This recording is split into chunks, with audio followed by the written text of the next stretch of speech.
Pittsburgh Steeler fans, look at the clock on the wall. Look at your watch. Look at your computer screen. What time is it? Well, it's 2 a.m. somewhere. My name's Bryan Anthony Davis. You might know me as Mr. 2 a.m. from BehindTheSteelCurtain.com.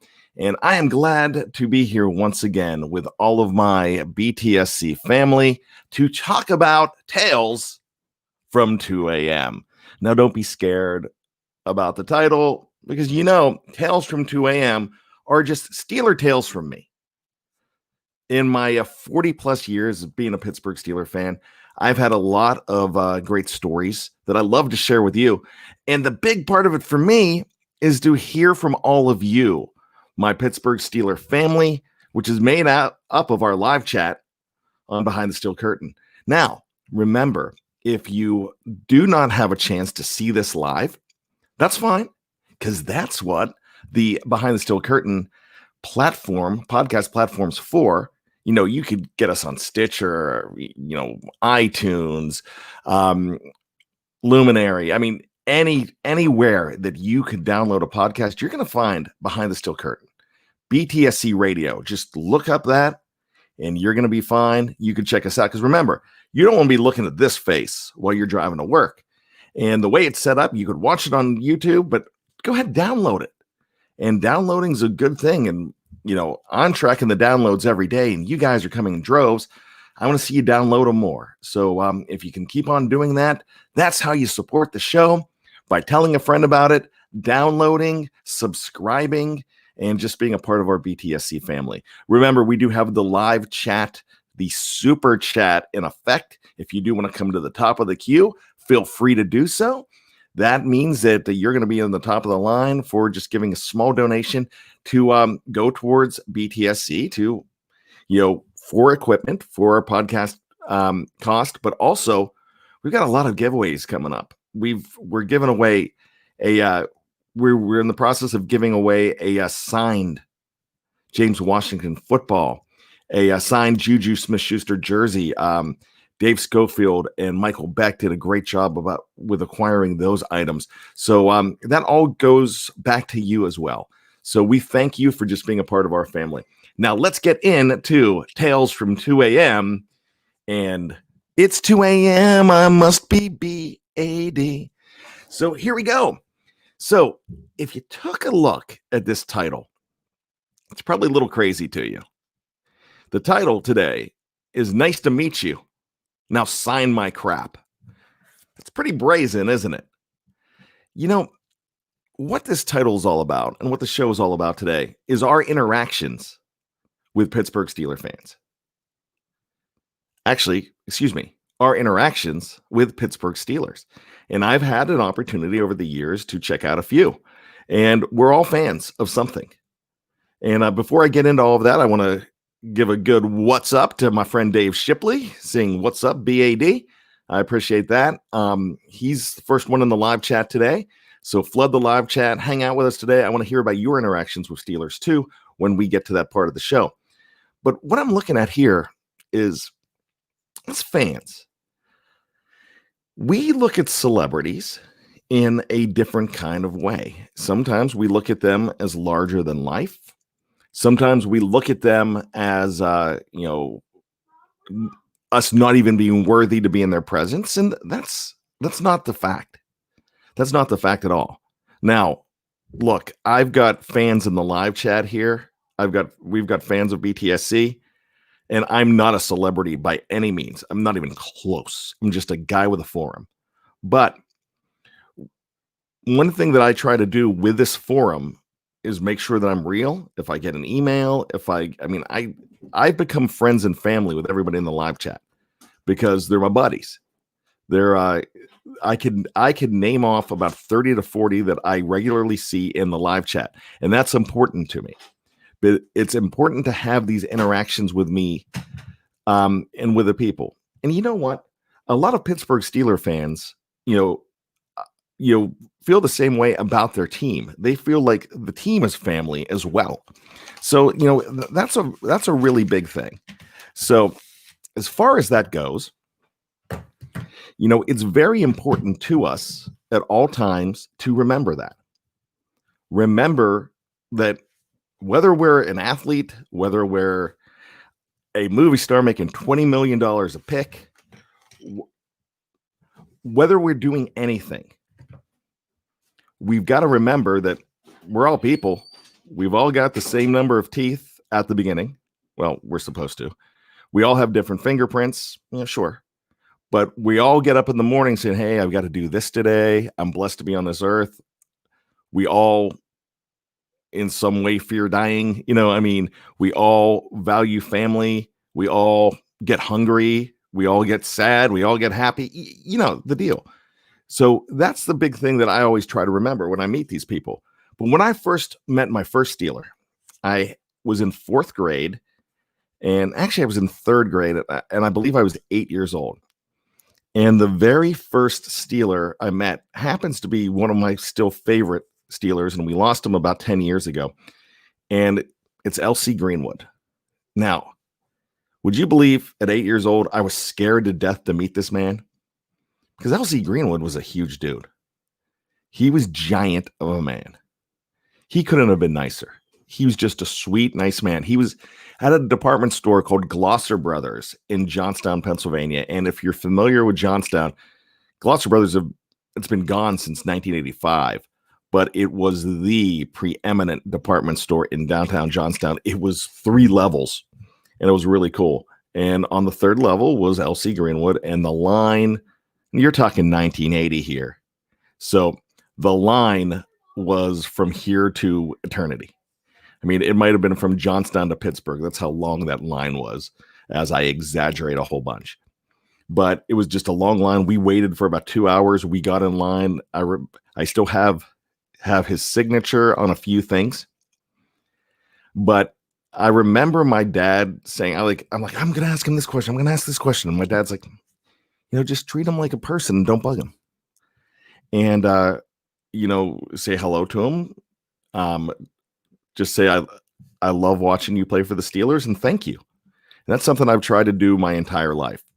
But one of the reasons this show is called Nice to Meet You, Now Sign My Crap, it's because we forget that a lot of the time.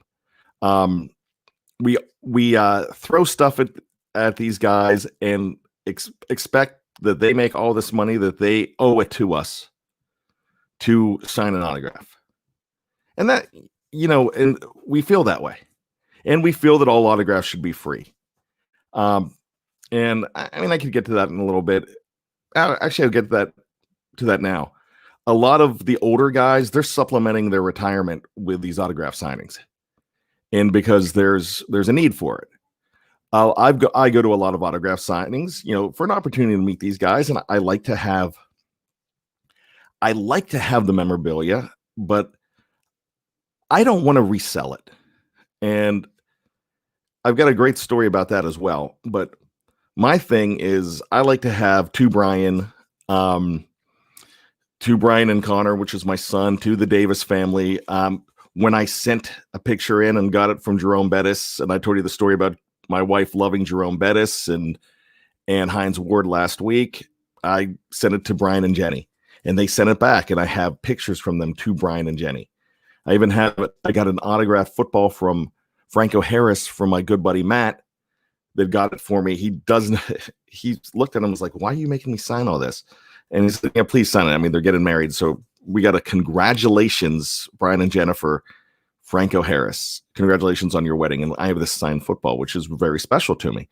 So, the very thing about it is we think that these people owe us something because we're buying tickets, we're buying Sunday ticket, we're buying their jerseys, we're buying all this.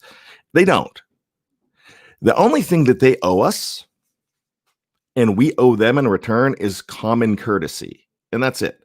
Treat them like people, treat them nice. And the nicer that you treat them, the cooler they are and the better fan experience you're going to get. Now I want to go back to the autograph thing.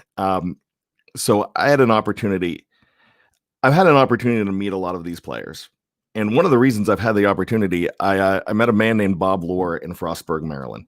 And Bob Lohr worked in autograph memorabilia. He had shops. He still does some stuff online, I believe. And Bob needed somebody to help work autograph shows for him. He knew my dad was a driver. My dad used to be a FedEx driver, and he knew that my dad was a professional driver. And this was right at the same time that I had rolled my car. And he didn't want me driving anybody, but he needed somebody to pick up Veron Haynes at the airport and take him to an autograph signing. And we got an opportunity to do it, and it was an awesome time. But I want to get to that. I'm going to get to that in a moment because I've got a great story about that. So we've done, my dad and I, back in the day for Bob, I'd say about 10, 12 years ago, we would go and help out and sit with the athletes and collect the tickets and tell them what to sign and help with the signing. And so my dad is sitting next to Steelers legend Ray Matthews. Now, Ray played in the 50s and mostly the 50s. May have played in the 60s, I'm not sure, but a very good wide receiver for the Steelers. And so he said to my dad, "What would you like me to sign on this?" And my dad said, "To Bill." And so Mr. Matthews went into this long dissertation about how he shouldn't sign To Bill because it's not going to be worth as much if you put your name on it. For us, it's worth it. It's like, you go to the dry cleaners and you have all these celebrities up there and they're like, "To Gino, nice suds, love the dry cleaner." Or you go to a restaurant, it's like, "Love the veal, Bud Dupree," something like that. That's kind of, it means more to have our names on it. And so Dad was like, well, he went through all this thing about value, and it's not going to be worth as much as if it says To Bill. And he went through this whole thing and he said, "Okay, so what do you want me to sign?" My dad looks at him and goes, "To Bill." Because that's what it is. We're not getting the stuff to sign and sell. We don't want to sell it. A lot of people out there are going to get stuff to sell. I knew this guy. I thought he was a huge shyster. This guy way back in the day, that he actually offered to hire my stepson to go to minor league baseball games and give him a list of who to have balls signed for, because they don't want to sign for adults, so he could go sell them. And it was just like, it was one of those guys that he would push kids out of the way. He was just a jerk. But it was just one of those things that you have people that do take advantage of these guys and are just looking at making money off of these players. That's something that I'm not looking at doing. I'm looking for the fan interaction. So that's why this is titled "Nice to Meet You. Now Sign My Crap." Because we don't look at them as human beings that are actually having a job. They have concerns at home. They have things that they're dealing with. And we always want to look at these guys as human beings. The other thing that I'm looking at too is, and Snowman says this, and he's right, treat the players as you want to be treated. And here's the one last, this is my one last rant and piece of preaching that I'm going to do here. Whatever you do, don't tell them that they're on your fantasy team and how you blew it for them last year, or vice versa. They don't care about your fantasy team. In fact, I think players hate that more than anything. There's an episode of The League where Nick Kroll's character was in a hot tub with Antonio Gates and basically got chased out of the hot tub and beat up because he was yelling at him because he cost him the championship. Because there's people like that are always yelling about their fantasy team. These guys don't care about your fantasy team. Leave them alone about it. They don't want to hear how they messed up your chance to win $200, or the fact that you have to have a Justin Bieber tattoo now because they lost the championship game for you, or because that was the parameters of your league if you got last place. So that's what I mean when "nice to meet you, sign my crap." Be cool to these guys. So in a little bit, I'm seeing where Ezra met Bud Dupree and Jarvis Jones. I got their autographs. They were cool in the gang about it. See, that's the thing. They're going to sign for you and be really cool. Just don't bug them. I remember in Brian Bosworth's autograph, one guy tried to shove a pen in front of him when he was at a urinal with his manhood in his hands, trying to get him, or tried to shake his hand after they were both at the urinal. I mean, come on, give these guys a little bit of space. But the more space you give them, the cooler they're going to be to you. I learned this at an early age. I'm going to go back to 1982, and I'm wondering if this was actually a famous moment in Penn State history that that I walked away from. And we were in, I guess, Rehoboth Beach. We were in Wildwood, and then we went to Rehoboth Beach to the boardwalk there. And I believe this was 81 or 82. And in Joe Paterno's autobiography, he was talking about when he bought the famous whale pants. He bought the boardwalk on Rehoboth Beach in the early 80s. And I wonder if it was there. And I remember me looking over and said, Dad, look, that's Joe Paterno. And I mean, that was huge. I'm like, let's go over and talk to him. And my dad said to me, he's like, Bryan, leave him alone. He's here with his family. We're not going to bug him. And so I've always taken that with me.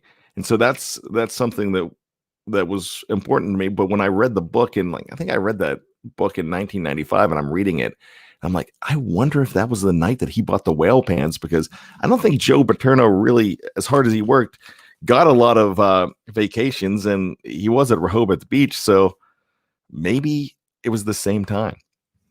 So, but I digress.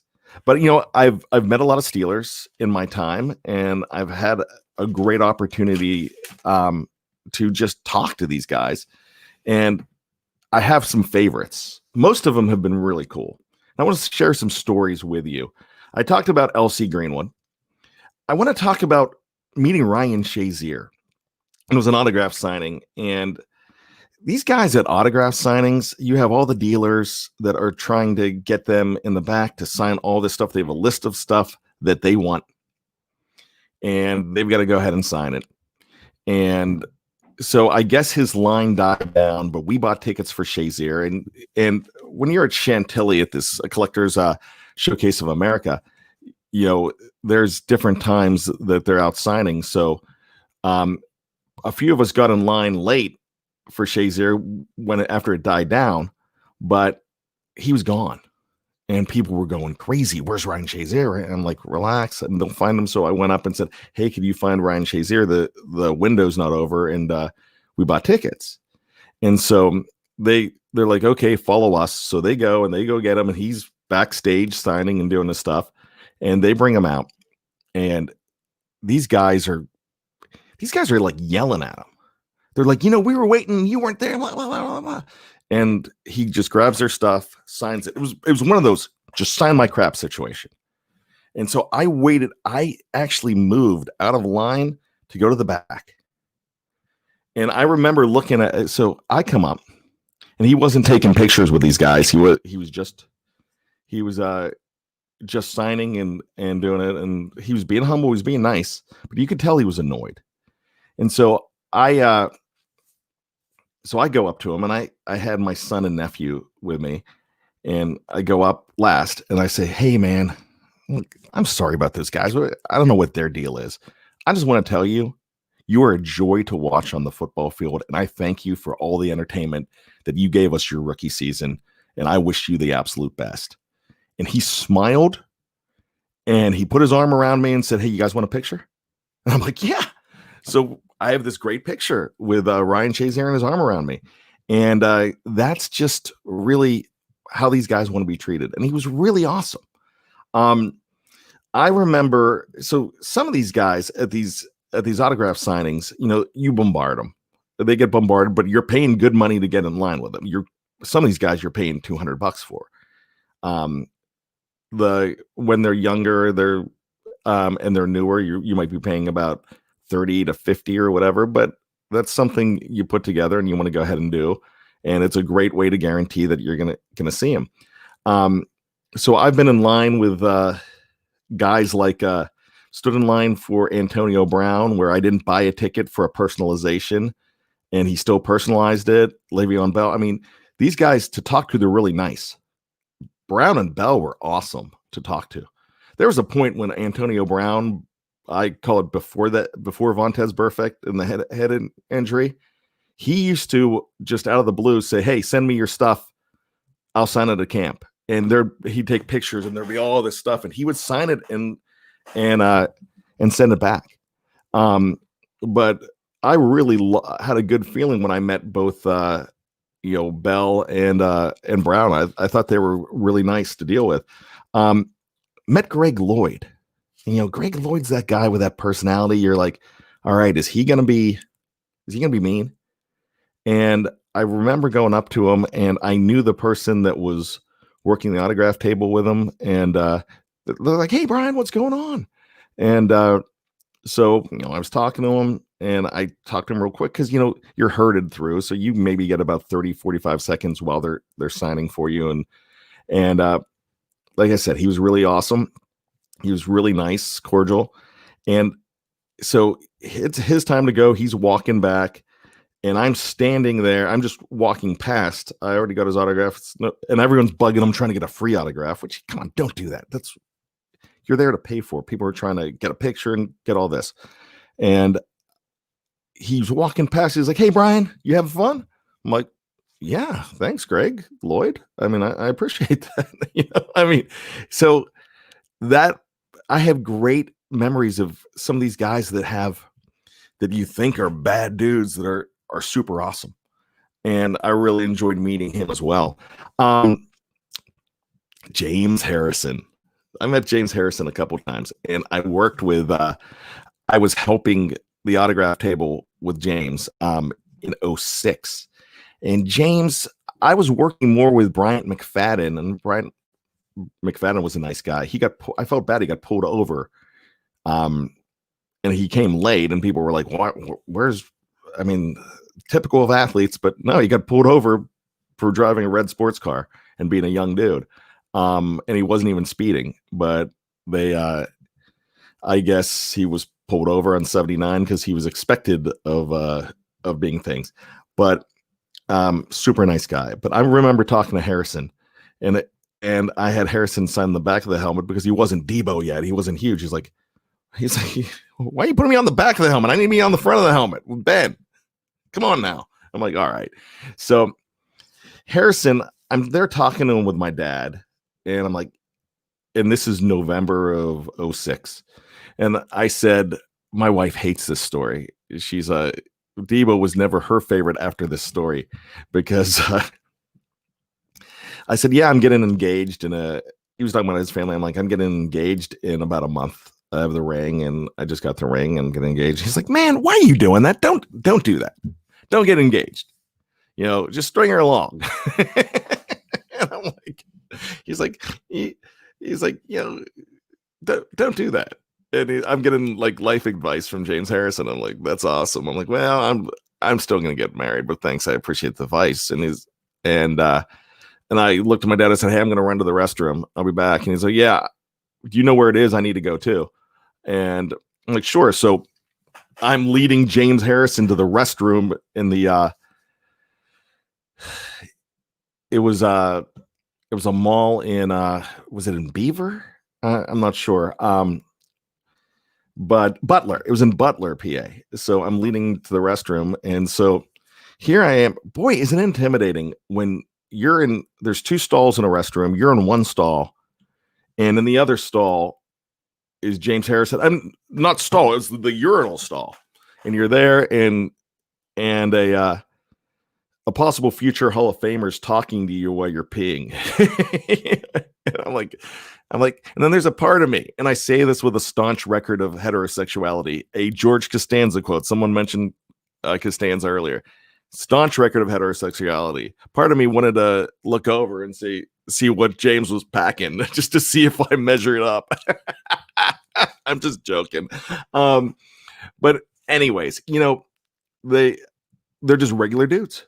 And it's really cool. I talked to you about the Veron Haynes thing. So we had 2 hours. Veron missed his flight, and so we had to go pick him up, and it was going to be Veron and Dan Kreider at the signing. Kreider was a nice guy too, but we're picking up Veron in Washington, D.C. and taking him to Cumberland, Maryland. And in fact, we were supposed to pick him up at Dallas, not Dallas. Dallas.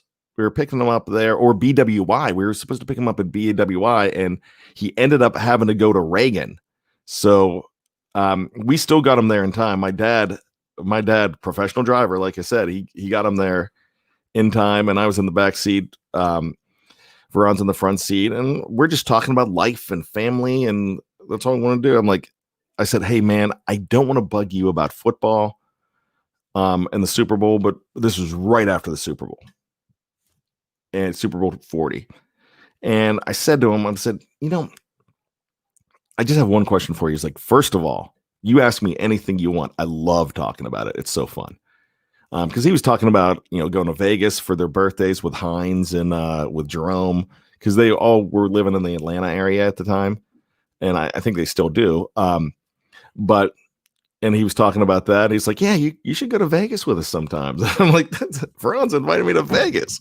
That never happened, but just a super nice guy. And I asked him one thing, hey, what did you know different about the Colts game going in? And he explained like the philosophy of the defense to try to confuse Peyton Manning right before the snap and change things. And it was a brilliant move by Dick LeBeau.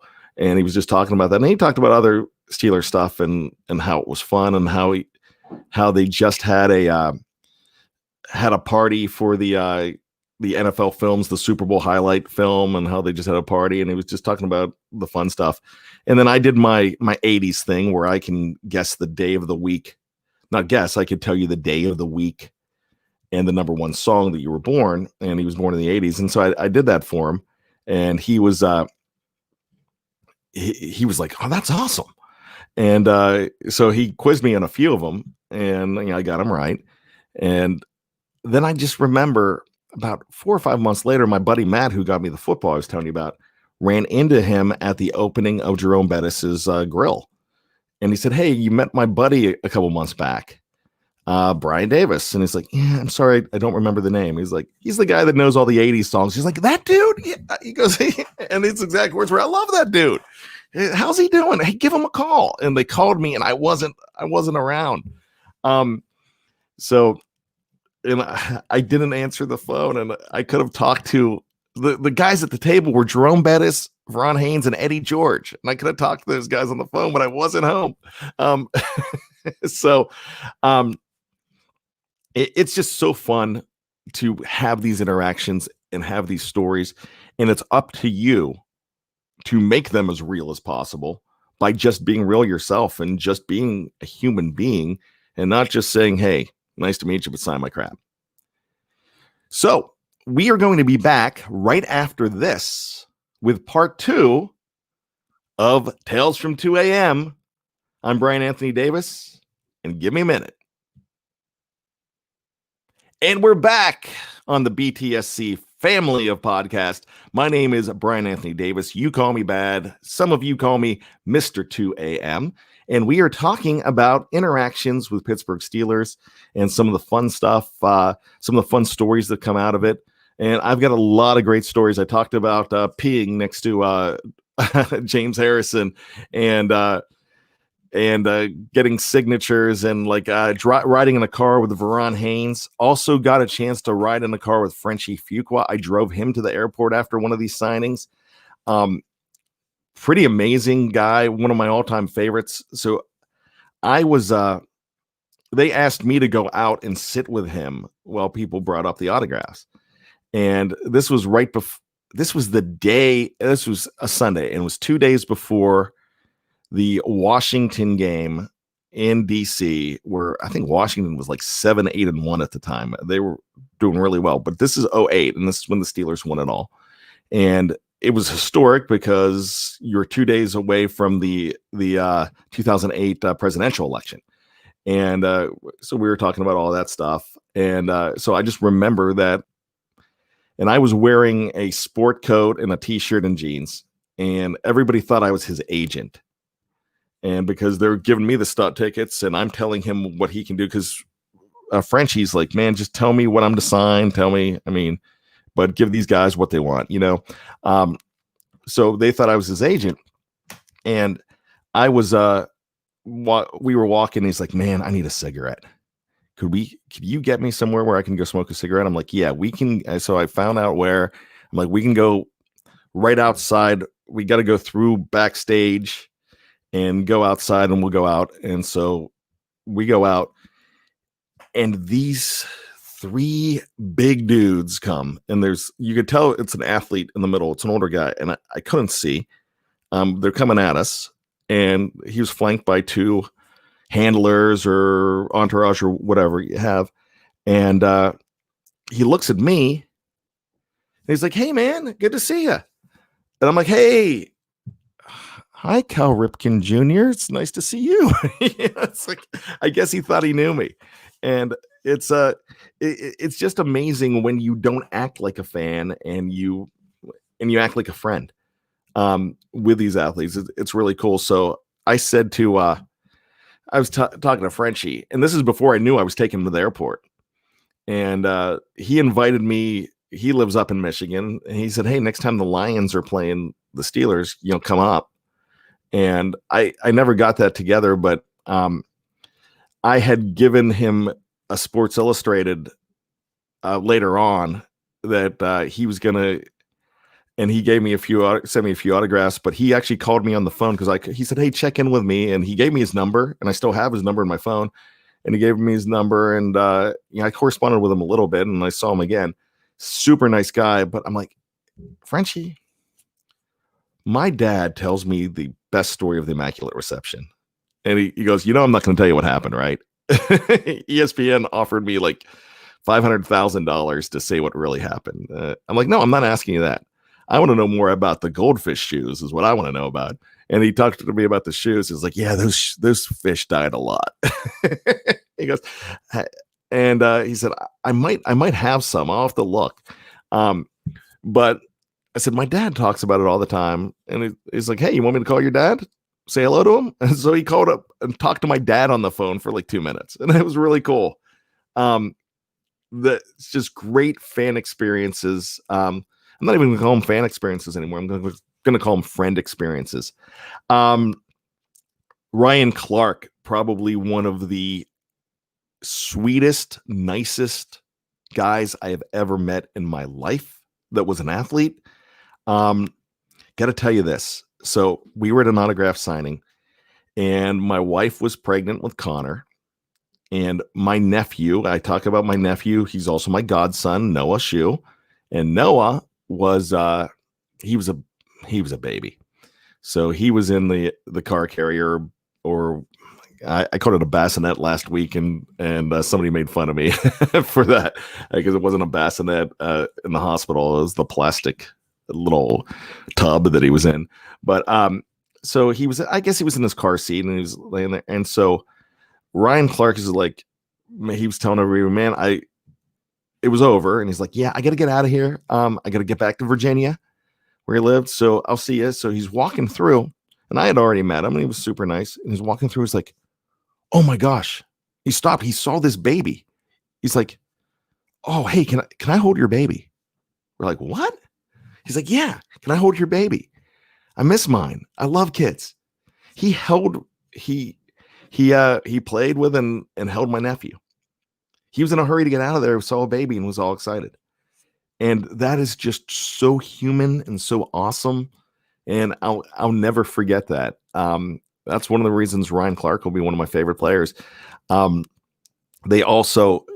was also at an autograph signing in right down the street from me that I was working to as well. And he's like, look, at the end, I like to do a group photo with just a bunch of kids. So gather up kids. Let's get a picture. And my very close friend that I always talk about, my pessimistic Steeler buddy, but he's a great Steelers fan. My good friend Darren, he was there with his daughter, and there's a picture of him holding Darren's daughter, and then made the paper, and it's the cutest picture ever. But this guy, what a prince of a man, just an awesome guy. I remember some of these autograph sessions that you have with these guys, if they're in the forward area, you have more time with them. I remember meeting Shamarko Thomas, and talking to him about just talking to him about Shamarko.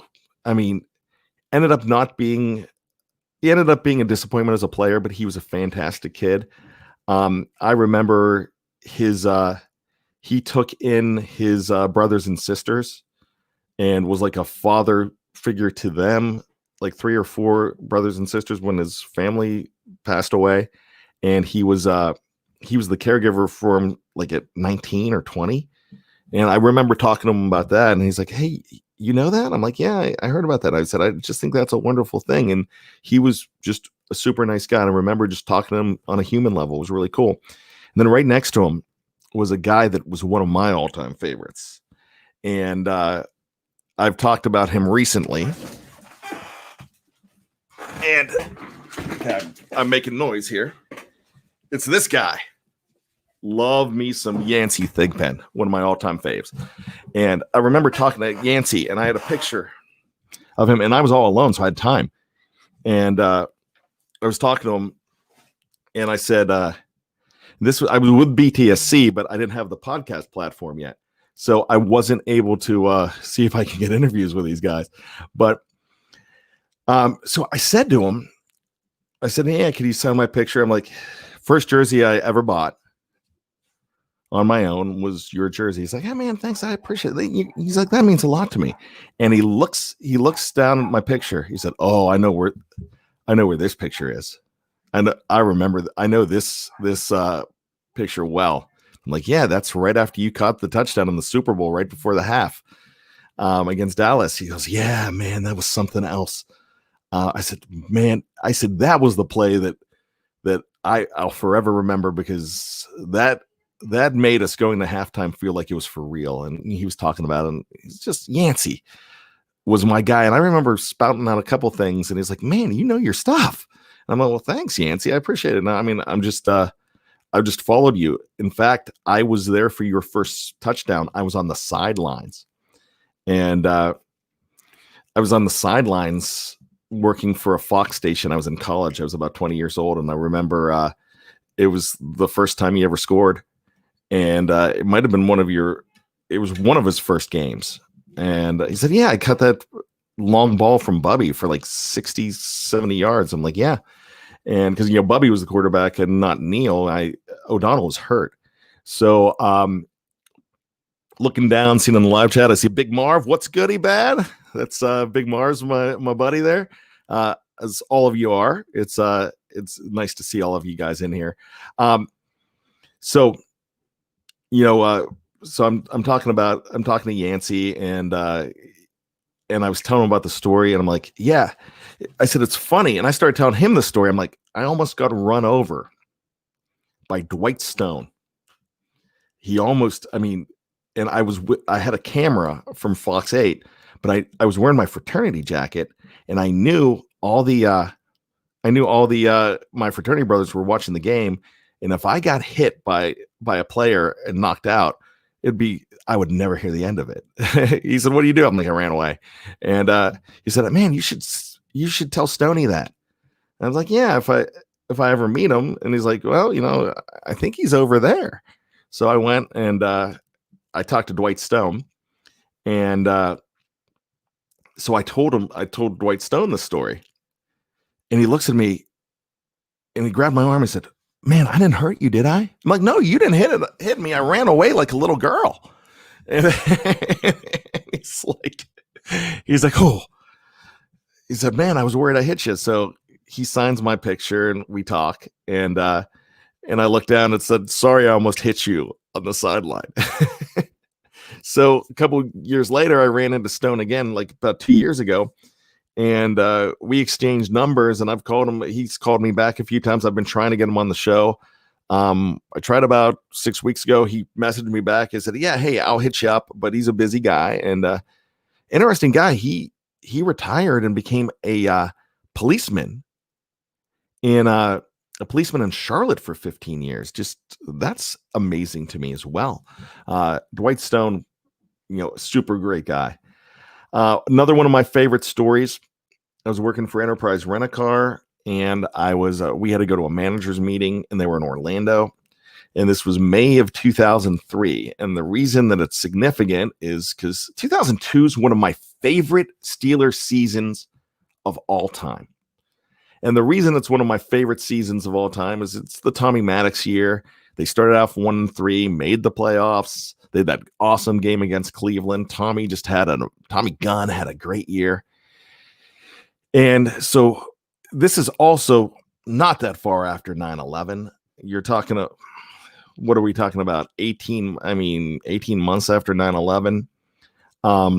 So this is when you really started not wearing shoes. You were taking shoes off, going through security. And I remember asking the TSA guy, what's the deal with the shoes? He said, do you realize those little bars in your shoes look like shivs? That we've got to check those shoes because there's like little bars in there that you can have knives hidden in your shoes. So we really got to examine them. I'm like, wow.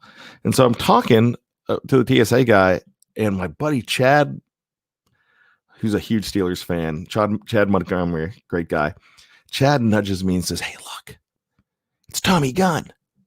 It's he's in the he's there, and it was May, and he's wearing like golf shorts, and obviously he's probably going back to Dallas, but he was here for meetings and everything. And I believe he just signed a contract extension too at that time. And he said, hey, we need to go talk to him. I'm like, let's not bug him. Let's say hello to him. So we get through at the same time. Tommy's walking, and I said, guys, here, let me do this.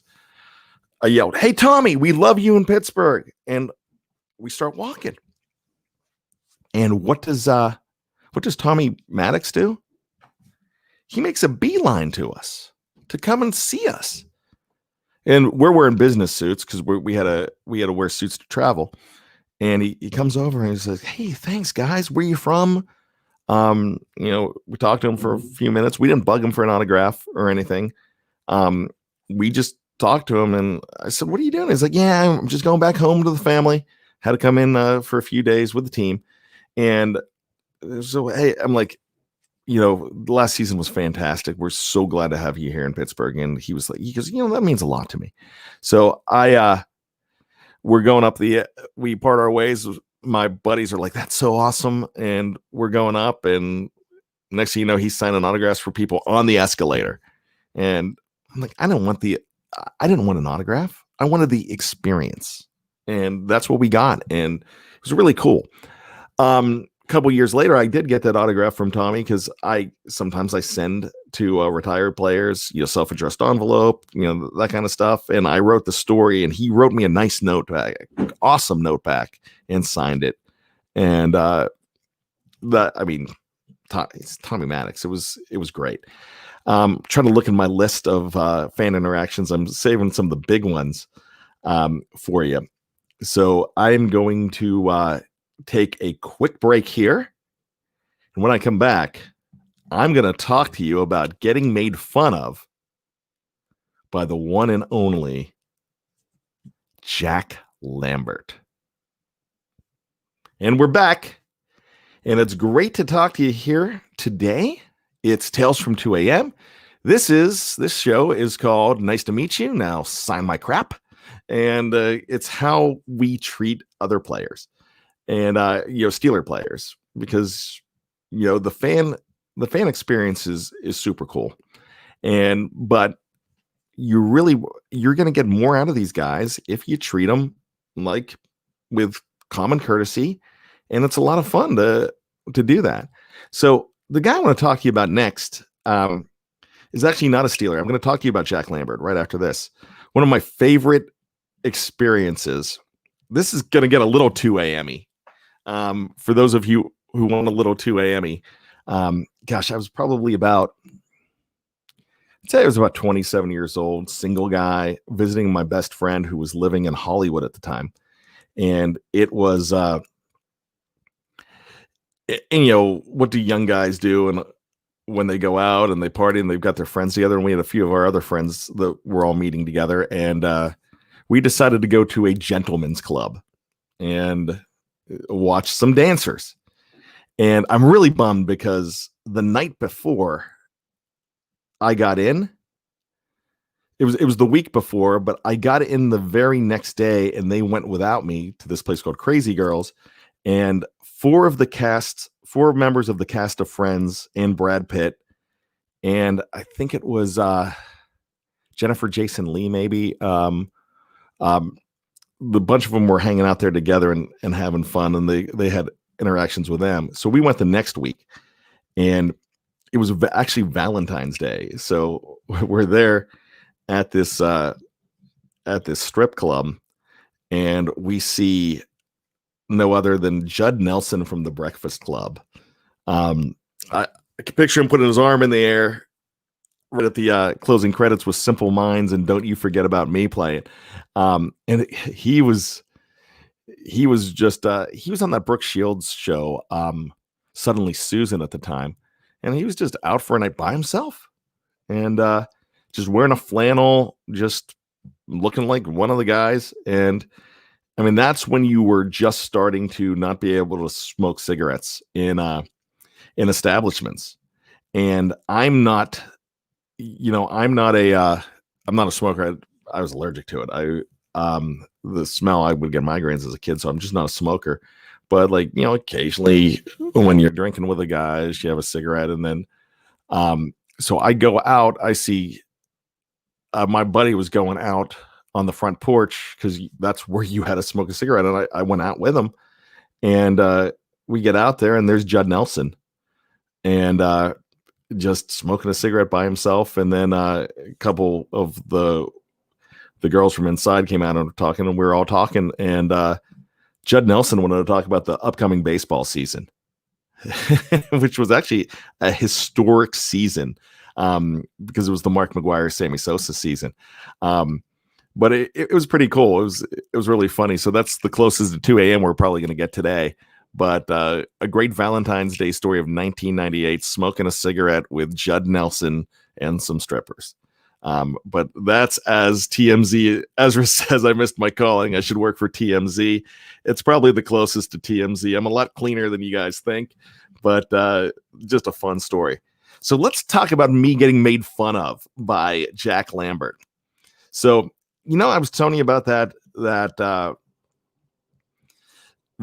special story with Ryan Clark meeting all the kids and getting all the kids together. At that same signing was Jack Lambert, and the night before the signing, Jack came in to do all his extra signings. So he was doing that, and he wanted to meet us, and we were, all the staff or all the people that were volunteers and staffing could go back and meet Jack. And it was funny because we were in like a closed Dollar Tree, and it was already shut down. It was shut down, and they had all this stuff around, and it was a mess. And there was this little stool, and he was sitting on the stool smoking a cigarette. There's a lot of smoking in this show today. He was smoking a cigarette and actually drinking a beer, and it was the coolest thing. It was about 5:30, and he had a beer and a cigarette, and he's there and he's talking to us, and he looked just like he did sitting on a helmet on the sidelines. He was in that same pose, and he was talking to us, and people were talking to him, and he was finding out who they are. And he asked the question because, unfortunately, that day at IBM in upstate New York, there was a shooting that day, and somebody shot up an office, and a couple of people died. It was a sad thing. And he's asking my buddy Bob, who was in charge of this, he's like, so what kind of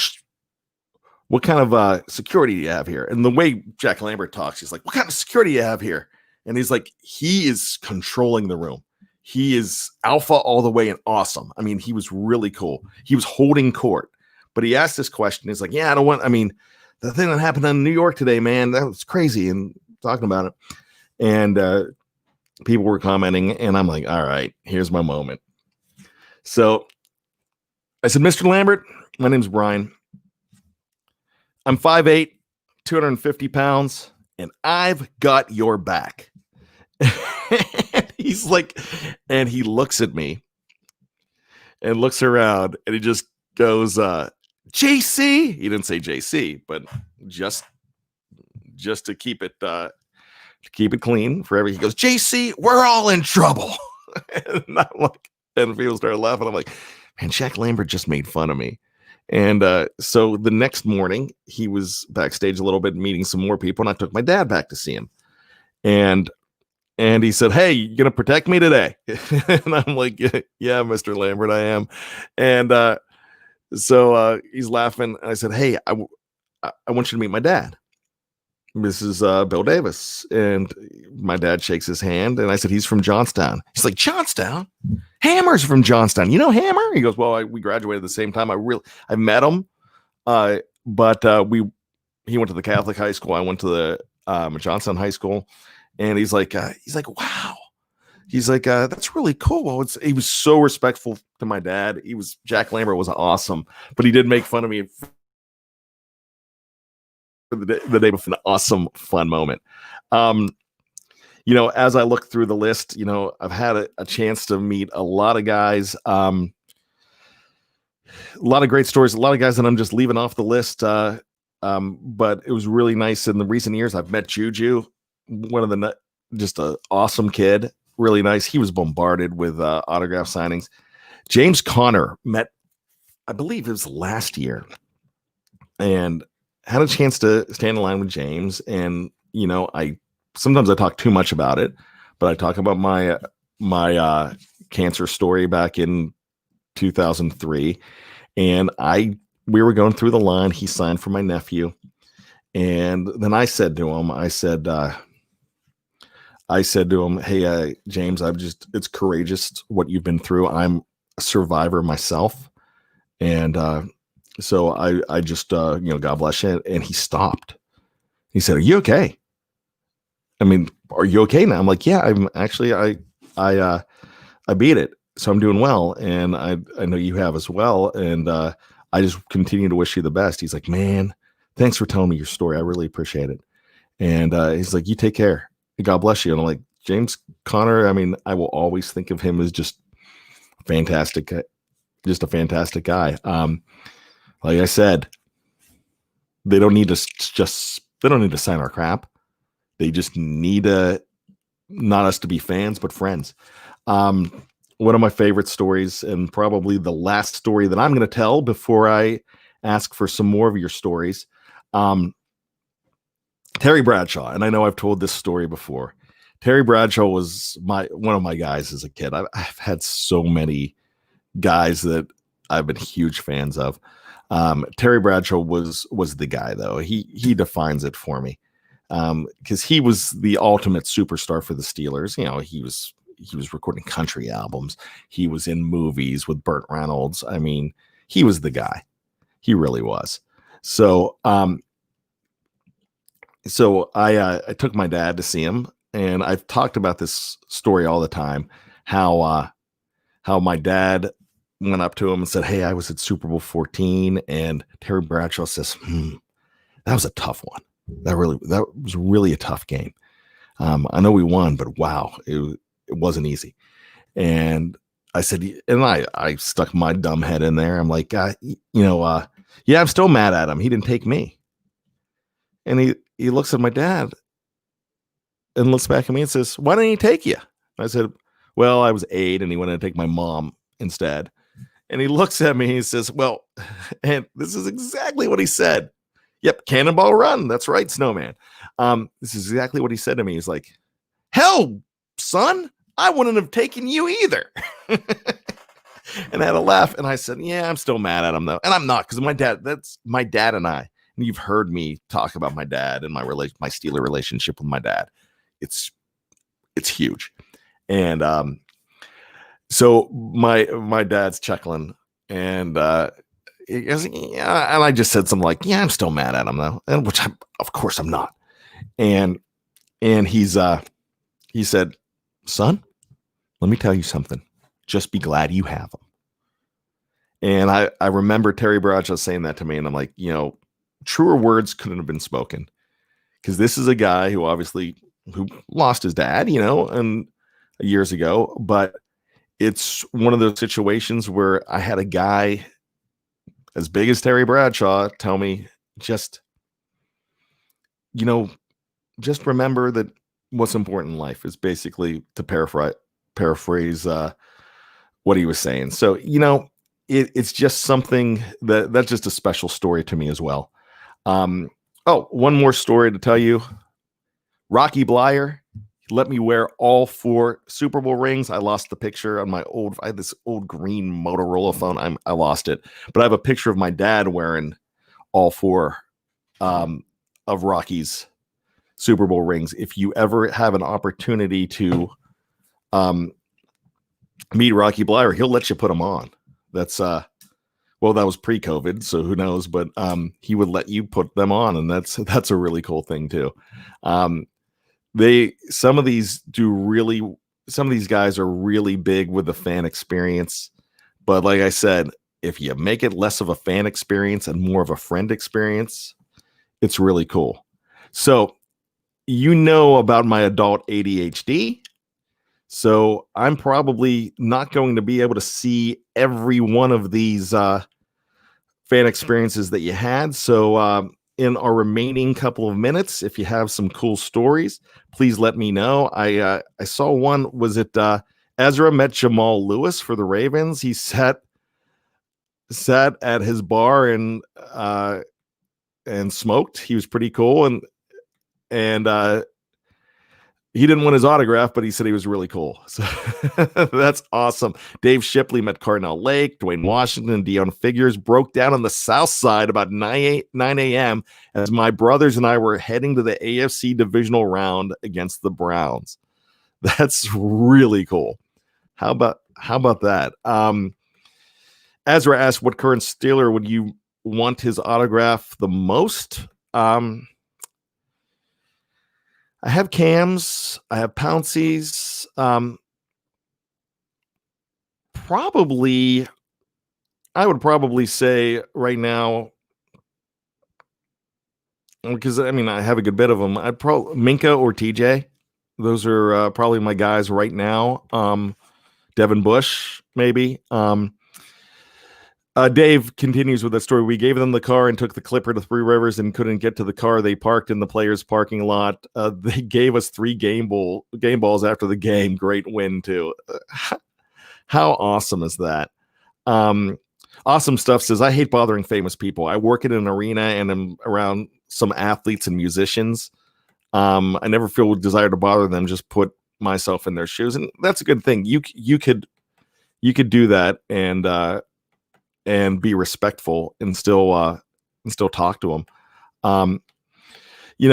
So many great stories here. Let's see if we have any at the end. Had a chance to meet Ben Roethlisberger, just a fantastic. I've got a great picture too with my son and Ben Roethlisberger, and we took the picture and we sent the picture to Ben in the mail, and he signed it and sent it back. So my son has a picture of him and Ben signing, and my son was probably only about 6 at the time, and so we had that picture up, and we had these people over, and because we have Steeler Central at the house during the regular season day games, and there was this family came over that we didn't know, but they were friends of friends, and they came over, and a little girl about his age, and she was wearing all Steeler stuff. My son points the picture. Her name was Erica. I'll never forget this. And she never came by again. But my little ladies man, Connor, who just turned 13, said, hey, Erica, check this out. And saw the picture. He goes, I know Ben Roethlisberger. So I just love that story. But hope you guys have had great fan experiences or friend experiences with Steelers. That's you remember, they're just like us. They want the same things too. Ezra says, bad, got to get pictures of the Roonies because his access to our team is crazy. A lot of the stuff I've paid for, some of the stuff I've lucked into. I don't have it as much now, but it's sometimes I have a Forrest Gump type existence too. So that I just luck into things. Sometimes I'm, really, I feel like I'm the luckiest guy in the world a lot of the times. Lots of great interaction from all of you. Thank you so much. It's great to have. I really appreciate this from Big Marv 34. Just says, as long as the Beastie Boys stay, I'm good. Love those two guys. The Beastie Boys, that's me and Tony. And the Beastie Boys will be back tomorrow night, as well as Lance, Big Brosco, Dave, Mike Beck, Jeff Benedict, the whole gang. We're going to continue to be here. Young Boy. Okay. Young Boy played craps with Joey Porter and Lev Bell before, which was cool. That is awesome. I don't think I've ever met Joey Porter, and that's one of the guys that I would love to see. I would love to see Joey Porter. That'd be fun to meet him. I bet you he'd be a lot of fun. I remember our interview with Zach Banner, and Dave talked to him about going to Vegas, and Dave's not really the Vegas guy. But Dave's like, yeah, he's like, hey, let us know. I'll go to Vegas with you, is what Banner said. I'm like, I'm going on that trip too. And so I've got a chance to talk off camera to Zach Banner. I would love to hang out with that guy. I'd love to meet him. And I'm sure I'll try to find an opportunity. I know, I think Tony had a couple former Steelers in his Uber before too. So really, really fun stuff. But man, I'm going past the time, and so I got to get on out of here. But once again, for the BTSC family of podcasts, we can't do any of this without friends like Rich Dallas and Young Boy and Big Marv, Stegmaster J, and of course Ezra and Dave Shipley and Snowman, and anybody that I'm missing. I'm just going up the line. Anybody that I'm missing, can't do it without you guys too.